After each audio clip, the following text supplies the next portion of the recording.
hilang.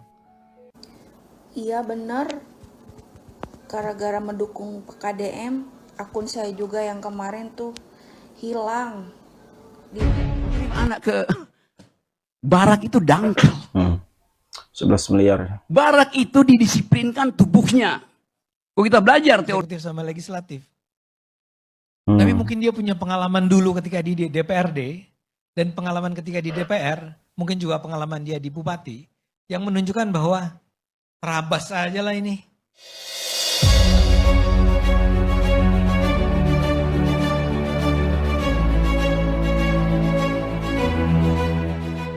Halo guys, selamat datang kembali di channel Dani TV. Terima kasih buat kalian yang sudah klik video ini. Dan apa kabar? Mudah-mudahan selalu dalam keadaan sehat ya. Terkait pernyataan Rocky Gerung ya, mengirim anak ke barak itu berpikirnya dangkal sekali. Namun ya, seperti apa yang kita kira ya, bahwa respon dari Kang Deddy Mulyadi itu sangat mengejutkan sekali ya. Dia terima semua kritik dan ya selalu tersenyum lah ya. Dan ada juga ya Ade Armando yang menyatakan belak-belakan ya, dan aksi nyata Kang Deddy Mulyadi disebut bakal lebih galak dari Ahok dalam membenahi birokrasi, fokus pada pelayanan publik, efisiensi dan transparansi. Rakyat butuh pemimpin seperti ini. Dan ada juga ya beberapa akun yang menyampaikan bahwa mereka yang mendukung Kang Deddy Mulyadi itu semua akunnya kena blokir ya, entah kenapa. Oke, kita tonton dulu videonya. Halo teman-teman, tadi saya sempat melihat di TikTok bahwa Kang Deddy atau Pemprov Jabar menghabiskan sekitar 11 miliar atau berapa itu untuk kegiatan pelatihan anak-anak kali barak. 11 Lalu miliar. pertanyaan saya adalah 11 miliar untuk kegiatan yang bermanfaat bagi anak bangsa. Lalu ruginya di mana? Dan yang paling penting, Anda pikir kalau 11 miliar dikorupsi, baikan mana? Korupsi atau digunakan untuk kegiatan yang bermanfaat? Intinya, respect Kang Deddy. Salam. Ya kalau untuk kegiatan yang bermanfaat dan terlihat ya itu sih nggak jadi masalah ya. Tapi kalau untuk hal yang lain yang tidak ada transparannya itu baru harus ditindaklanjuti lah. Dan kita kawal terus ya. Orang baik itu selalu aja ada halangannya. Oke, kita lanjut. Ditekan habis-habisan. Nah, Akun di sini ada akun tiba-tiba hilang karena mendukung Bapak Aing. Saya akan tetap mendukung Bapak Aing walaupun akun saya hilang katanya sih. Oke, kita tonton dulu guys. saya di-ban sampai akhirnya hilang. Iya benar, gara-gara mendukung PKDM, akun saya juga yang kemarin tuh hilang, diblok, nggak tahu itu, hilang aja. Kan itu video aku kan sampai viral itu yang kemarin itu. Tapi saya tidak akan pernah menyerah. Saya bikin TikTok baru. Saya mau seperti yang kemarin curhat-curhat gitu. Saya terus mendukung Kang Deddy. Meskipun saya jauh di perantauan, saya akan tetap mendukung jauh di Kang perantauan. Deddy. Saya akan tetap mendoakan beliau. Pokoknya saya akan terus menjadi penggemarnya Kang Deddy selamanya. Pokoknya saya akan bagaimanapun caranya, saya akan tetap mendukung beliau. Ternyata banyak juga ya akun yang hilang tuh, tak hanya 1, 2 atau 3. Kalau baca di seluruh feednya sih banyak ya, lebih dari ya puluhan, ratusan lah ya. Nah kenapa akun-akun yang mendukung Kang Deddy Mulyadi itu bisa hilang atau dibanet ya secara permanen seperti itu. Oke, kita tonton dulu. Ini ada Kang Deddy Mulyadi ya.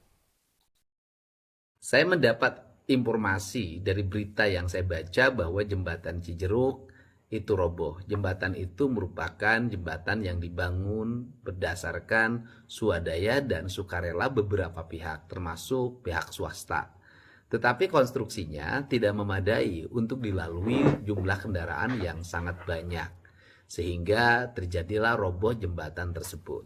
Dan masyarakat menggunakan jembatan tersebut sebagai bentuk alternatif dari jalan infeksi yang jembatan yang lain dianggap jauh melingkar, sehingga itu dianggap jembatan yang paling mudah untuk menjangkau tujuan yang dia tuju.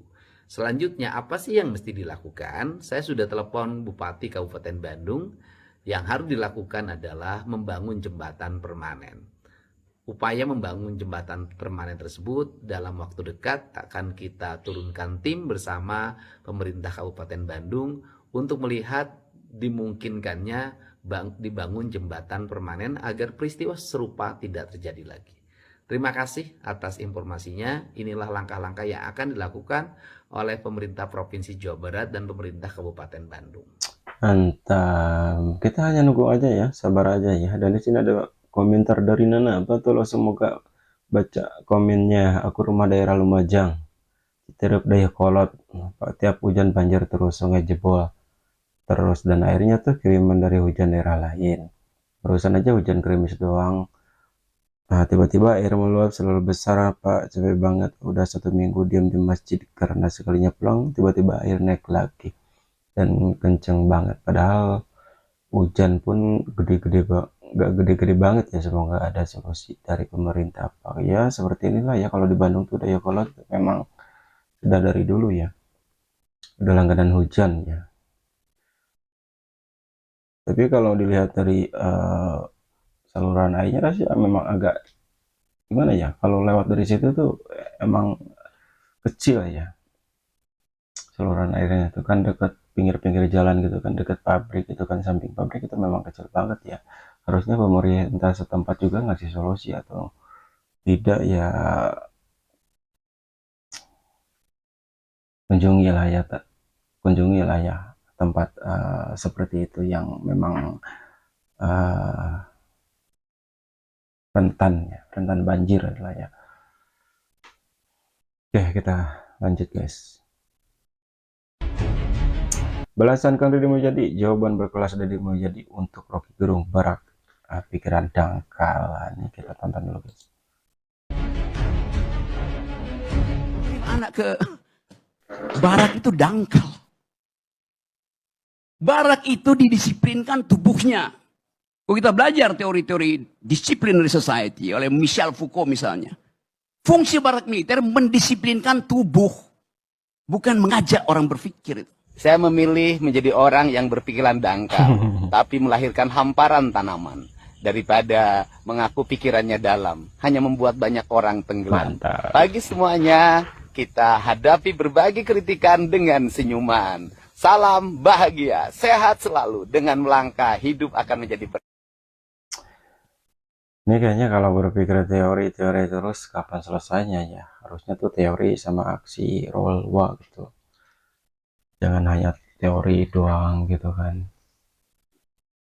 Berbicara terus nggak habis-habisnya. Kalau sambil tidak dibarengi dengan tindakan itu nggak bakalan beres ya. Ya, di sini ada Armando ya. Sudah memahami keluh kesah masyarakat di Jawa Barat khususnya Indonesia. Oke, kita tonton dulu guys. Memang ono nih. Masyarakat udah capek kali ya melihat pemimpin-pemimpin atau wakil rakyat atau pejabat yang nggak mau turun ke bawah, nggak ketemu sama rakyat, ngomongnya teori-teori besar, tapi nggak menerapkan apa yang diteorikan itu secara nyata. All of a sudden datanglah Deddy Mulyadi, ya. Saya harus ingatkan ya, Deddy Mulyadi ini adalah orang yang mula-mula adalah anggota DPRD, terus naik jadi wakil bupati, terus naik jadi bupati, terus mau maju jadi gubernur kalah ya. 2018 kalah, tapi dia jadi anggota DPR lagi. Awal banget ya. Ya, DPR. Jadi saya mau bilang asam garamnya Deddy Mulyadi ini nggak perlu diragukan lah. Dia emang udah kenal betul nih cara kerja pemerintah, cara kerja DPR, cara kerja DPRD. Dan barangkali dia udah, apa istilahnya, udah nggak tahan. Muaknya. Ya. Karena dia berulang kali tuh bilang, ada rekamannya dia bilang, saya tidak ingin menyatakan persetujuan saya bahwa dia tidak bicara sama DPRD atau DPR ya, DPRD lah. Tapi dia bilang nanti kalau kita ngomong, kali hari pertama, besoknya ngomong lagi, hari ketiga ngomong lagi. Dia ketika bicara tentang pembongkaran di puncak, Beach. itu ujung-ujungnya nggak bakal dibongkar, dia bilang. Buat saya ini saya akan bilang, tapi masa sih nggak ada cara lain gitu ya.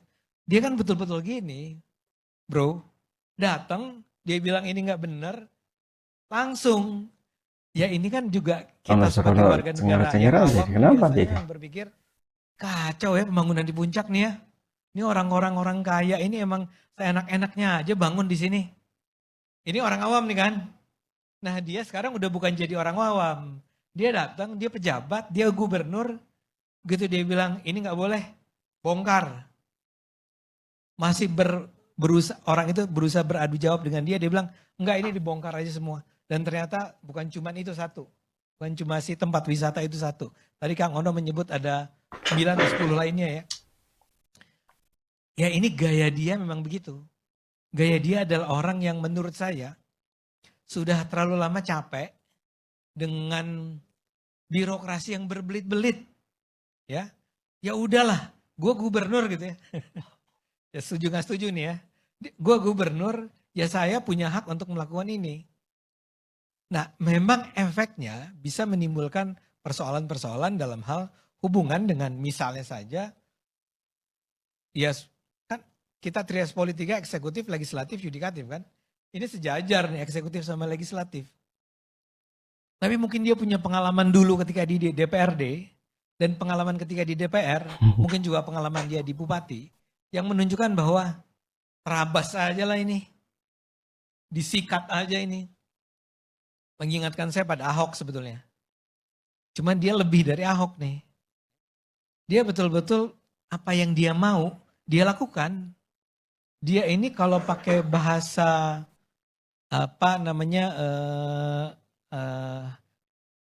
gaya kepemimpinan, dia adalah orang yang cenderung merasa bahwa dia tahu apa yang harus dia lakukan. Dan ini sudah dia pikirkan sejak lama. Dia sudah punya sejak lama rencana-rencana sebagai gubernur ya, untuk melakukan ini dan itu. Mungkin sekali yang tadi kita bicara tentang tempat wisata di puncak tersebut, dia juga termasuk orang yang sudah cukup lama ingin agar ini dibongkar aja. Dan kemudian ketika dia dapat kesempatan, dia lakukan.